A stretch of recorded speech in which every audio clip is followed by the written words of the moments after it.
ስልን ይህ ክፍል 2 የስድስተኛ ክፍል አካባቢ ሳይንስ ሞዴል ፈተና ነው። ከጥያቄ ቁጥር 21 እስከ 40 ያለው ነው። ትላንትና ከጥያቄ ቁጥር 1 እስከ 20 ያለው ቀርቧል በክፍል 1። ይሄ ደግሞ ክፍል 2 ነው ማለት ነው። ጥያቄ ቁጥር 21 ከሚከተሉት ውስጥ በምግብ መፈጨት ሂደት ውስጥ የምራቅ ዋና ተግባር የቱ ነው? ሀ ፕሮቲንን መፍጨት፣ ለ ምግብን ማለስለስና ስታርችን መለወጥ፣ ሐመሮሃ ስብን ማቅለጥ፣ መ ቫይታሚን ማመንጨት።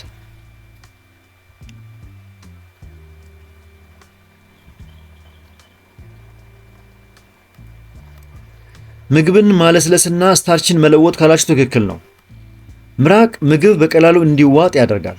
በተጨማሪም አሚሌዝ የተባለ ኢንዛይም ስላለው ስታርች ወይም ካርቦሃይድሬት ወደ ስኳርነት እንዲቀየር በዝግጅት ይጀምራል።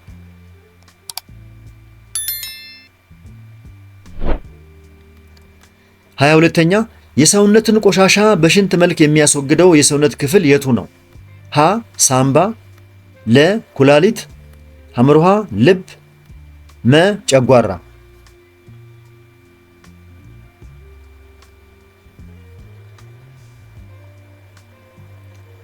ጨጓራ አላችሁ አትሉም ጎበዞች። ሳምባም አይደለም። ምናልባት ልብ ካላችሁ ልብም አይደለም። ትክክለኛው መልስ ምንድን ነው? ኩላሊት ነው። ኩላሊት ደምን በማጣራት አላስፈላጊ ቆሻሻዎችንና ትርፍ ውሃን በሽንት መልክ ያስወግዳል። ሳምባ ደግሞ ካርቦን ዳይኦክሳይድን በማስወገድ በኩል ይሳተፋል ማለት ነው። በጣም ጥሩ። ወደሚቀጥለው ጥያቄ ስንሄድ ጥያቄ ቁጥር 23 ከሚከተሉት ውስጥ ድምፅ የማይጓዝበት ወይም የማይተላለፍበት የቱ ነው? ሀ በውሃ ውስጥ፣ ለ በአየር ውስጥ፣ ሐመርሃ በወና ወይም በባዶ ስፍራ፣ መ በብረት ውስጥ።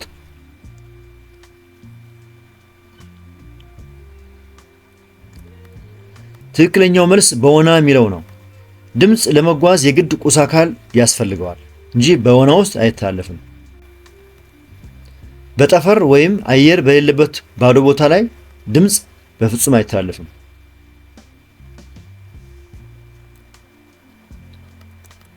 24ኛ የሙቀት ጉልበት ከፀሐይ ወደ መሬት የሚመጣበት መንገድ ምን ይባላል? ሀ ኮንዳክሽን፣ ለ ኮንቬክሽን፣ ሐመርሃ ራዲዬሽን፣ መ ፍሰት። ኮንዳክሽን ማለት ንክኪ ማለት ነው። ኮንቬክሽን ማለት ፍልክልክ ማለት ነው። ራዲዬሽን ማለት ጨረራ ማለት ነው። በዚህ አጋጣሚ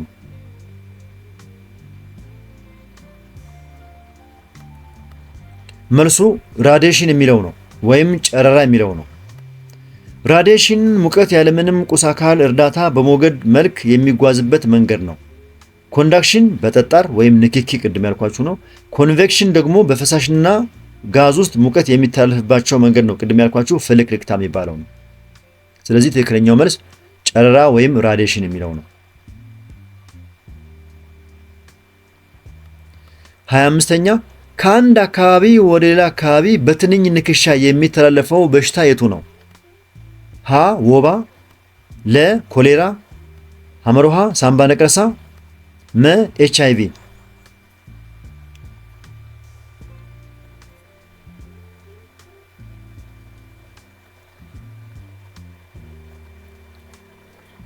ኤችአይቪ አላችሁ አትሉም። ሳምባ ነቀርሳ ብላችሁ ከሆነ እሱም ልክ አይደለም። ምናልባት ኮሌራ ካላችሁ ኮሌራም በትንኝ ንክሻ አይተላለፍም። ስለዚህ በትንኝ ንክሻ የሚተላለፈው ማን ነው? ወባ ነው ማለት ነው። ወባ በሴት አኖፊለስ ትንኝ አማካይነት ከሰው ወደ ሰው ይተላለፋል። ኮሌራ በቆሸሸ ውሃና ምግብ አማካይነት የሚመጣ በሽታ ነው። 26ኛ ከሚከተሉት ውስጥ የካርታ መገልገያ ያልሆነው የቱ ነው? ሀ ኮምፓስ፣ ለ መቅረጸ ምስል፣ ሐመርሃ ልኬት፣ መ ምልክቶች።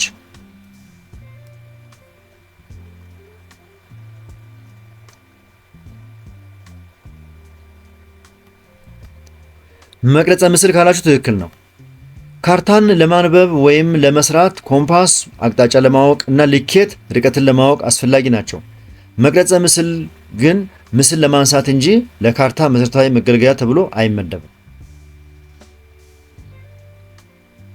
በጣም ጥሩ። ወደ ጥያቄ ቁጥር 27 ስንሄድ በኢትዮጵያ ውስጥ ትልቁ የውሃ ማማ ተብሎ የሚጠራው ተራራማ አካባቢ የቱ ነው? ሀ የባሌ ተራራዎች፣ ለ የሰሜን ተራራዎች፣ ሐመርሃ የጮቄ ተራራ፣ መ የኢትዮጵያ ደጋማ ቦታዎች።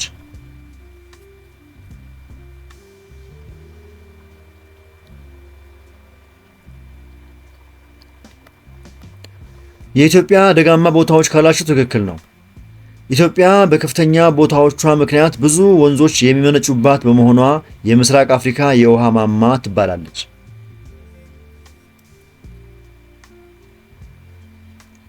ወደ ጥያቄ ቁጥር 28 ስንሄድ የአፈር መሸርሸርን ለመከላከል ከሚከተሉት ውስጥ የተሻለው መንገድ የቱ ነው? ሀ ዛፎችን መቁረጥ፣ ለ እርከን መስራት፣ ሐመርሃ ከብቶችን በብዛት ማሰማራት፣ መ ጫካን ማቃጠል።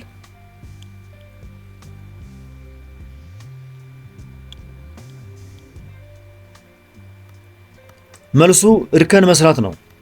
እርከን መስራት በዳገታማ ቦታዎች ላይ ውሃ አፈሩን ጠርጎ እንዳይወስደው ይረዳል። ዛፍ መትከልም ሌላው የአፈር መሸርሸርን መከላከያ ዘዴ ነው።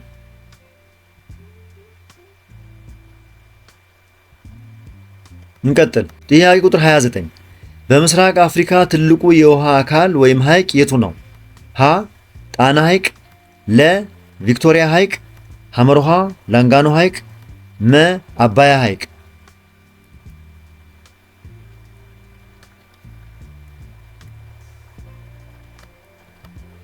ቪክቶሪያ ሐይቅ ካላችሁ በትክክል መልሳችሁታል።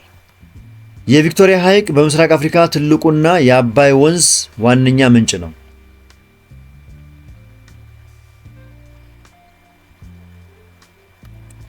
ወደ ዛሬው ጥያቄ አጋማሽ ደረስን። ይህን ጥያቄ ከማየታችን በፊት የተከበራችሁ የዚህ ቻናል ተከታታዮች እስካሁን በቀረቡ ጥያቄዎች መልስና ማብራሪያዎች ላይ አስተያየትና ጥቆማ ወይም ጥያቄ ካላችሁ አስተያየት መስጫው ላይ አስቀምጡ። ከተመቻችሁ ላይክ አድርጉ። ሌሎቹ እንዲደርሳቸው ከፈለጋችሁ ደግሞ ሼር አድርጉ። ምናልባት በዚህ ቻናል ላይ የተለያዩ የስድስተኛ ክፍል ሚኒስትሪና ሞዴል ፈተናዎች ስለሚገኙ እነሱን በቀላሉ ለማግኘት ቻናሉን ሳብስክራይብ አድርጉ። እየፈጠንኩ ወይም የቸኮል ከሆነ ቪዲዮን ያስቆማችሁ ተከታተሉ። መልካም ጊዜ። ጥያቄ ቁጥር 30 በምስራቅ አፍሪካ ከፍተኛው ተራራ የቱ ነው? ሀ ራስ ደጀን፣ ለ ኪሊማንጃሮ፣ ሐመርሃ ኬንያ ተራራ፣ መ ባቱ ተራራ።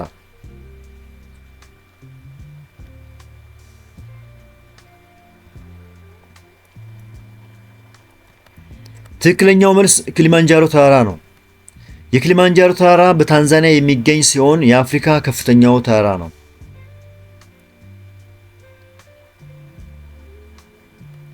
ጥያቄ ቁጥር 31 የአንድን አካባቢ መልክዓ ምድራዊ አቀማመጥ በወረቀት ላይ የሚገልጽ ንድፍ ምን ይባላል? ሀ ስዕል፣ ለ ሉል፣ ሐመርሃ ካርታ፣ መ ፎቶግራፍ።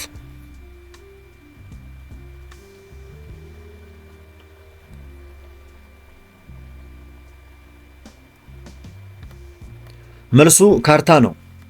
ካርታ የመሬትን ወይም የተወሰነ ቦታን ገጽታ በመጠኑ አሳንሶ በጠፍጣፋ ወረቀት ላይ የሚያሳይ ምስል ነው። በጣም ጥሩ።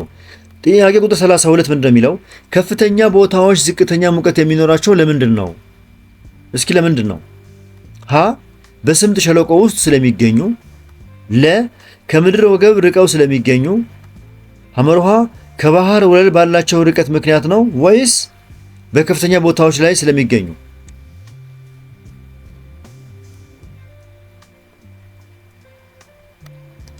በከፍተኛ ቦታዎች ላይ ስለሚገኙ ካላችሁ ምርጫችሁ ትክክል ነው። ምክንያቱም ከባህር ወለል በላይ በመጨመርን ቁጥር የአየር ግፊትና ሙቀት እየቀነሰ ይሄዳል።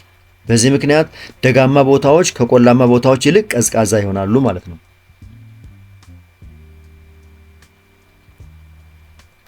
33ኛው ጥያቄ ምስራቅ አፍሪካ በምድር ወገብ አካባቢ የሚገኙ ሀገራት ከፍተኛ ሙቀት የሚያገኙት ለምንድን ነው? ሀ የፀሐይ ጨረር በቀጥታ ስለሚያርፍባቸው፣ ለ የፀሐይ ጨረር በሰያፍ ስለሚያርፍባቸው፣ ሐመርሃ በሰሜናዊ ንፍቀ ክበብ ስለሚገኙ፣ መ በደቡባዊ ንፍቀ ክበብ ስለሚገኙ።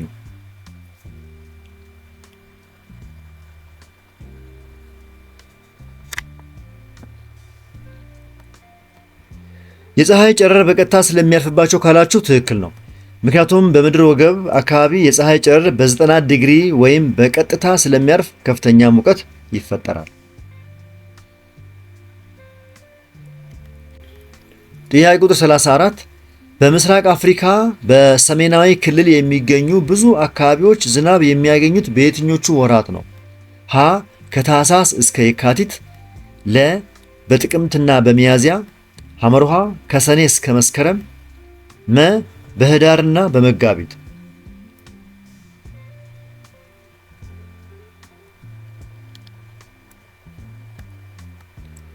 ከሰኔ እስከ መስከረም ካላችሁ ትክክል ነው።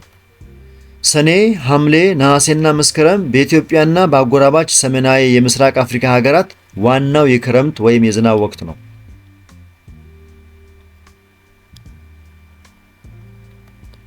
35ኛው ጥያቄ ከሚከተሉት የአየር ንብረት ክልሎች ውስጥ ዝቅተኛ ሙቀት የሚመዘገብበት የቱ ነው? ሀ በረሃማ የአየር ንብረት፣ ለ ደጋማ የአየር ንብረት፣ ሐመርሃ የሳር ምድር የአየር ንብረት ወይስ መ የቆላ የአየር ንብረት?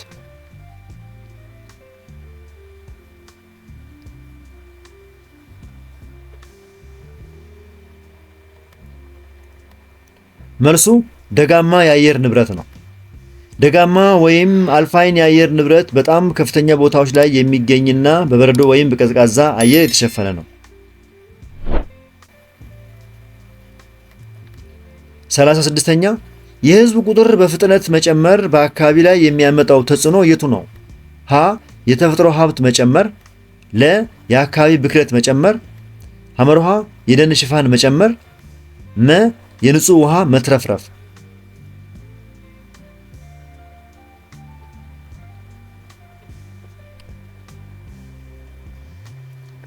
መልሱ የአካባቢ ብክለት መጨመር የሚለው ነው። የሰው ቁጥር ሲጨምር ለቤት መስሪያና ለእርሻ ደን ይጨፈጨፋል። ይህም የአየር መበከልንና የሀብት እጥረትን ያስከትላል።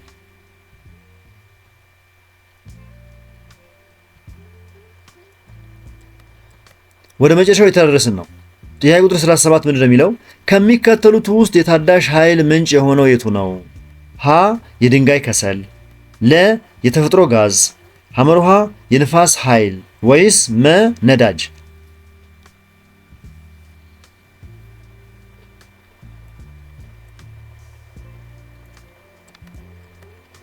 የንፋስ ኃይል ብላችሁ ከሆነ ትክክል ነው። ምክንያቱም ታዳሽ ኃይል ማለት ፈጽሞ የማያልቅና ተፈጥሮ በራሷ የምትተካው እንደ ፀሐይና ንፋስ ማለት ነው።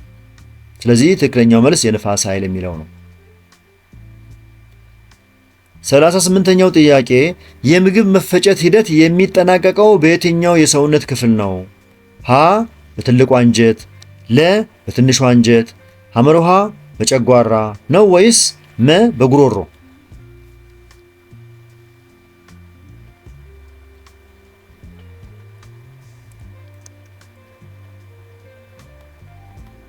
መልሱ በትንሹ አንጀት ነው። ምግብ ተፈጭቶ አልሚ ነገሩ ወደ ደም የሚቀላቀለው በትንሹ አንጀት ውስጥ ነው። ትልቁ አንጀት ውሃን የመምጠጥ ስራ ይሰራል እንጂ መፈጨት አይካሄድበትም።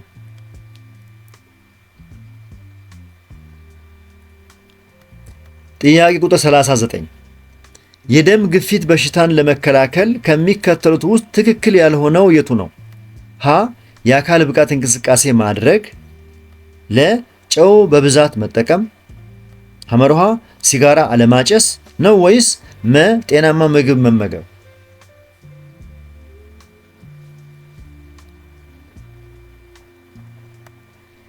ጨው በብዛት መጠቀም አላችሁ? ትክክል ነው። ምክንያቱም ጨው በብዛት መውሰድ የደም ግፊትን ስለሚጨምር ለጤና ጎጂ ነው።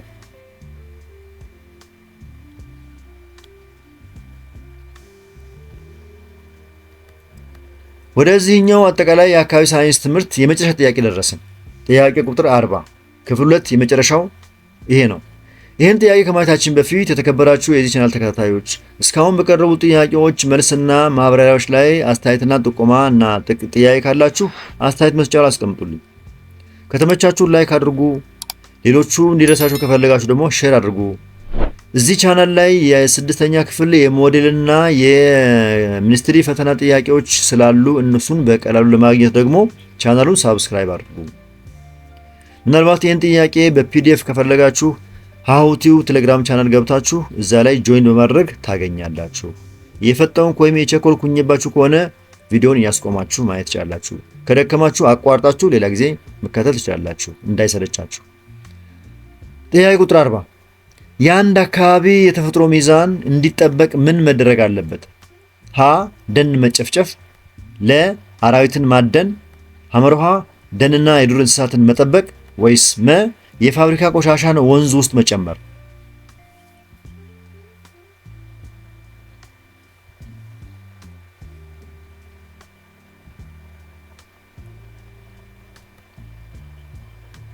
ደን መጨፍጨፍ አላችሁ አትሉ።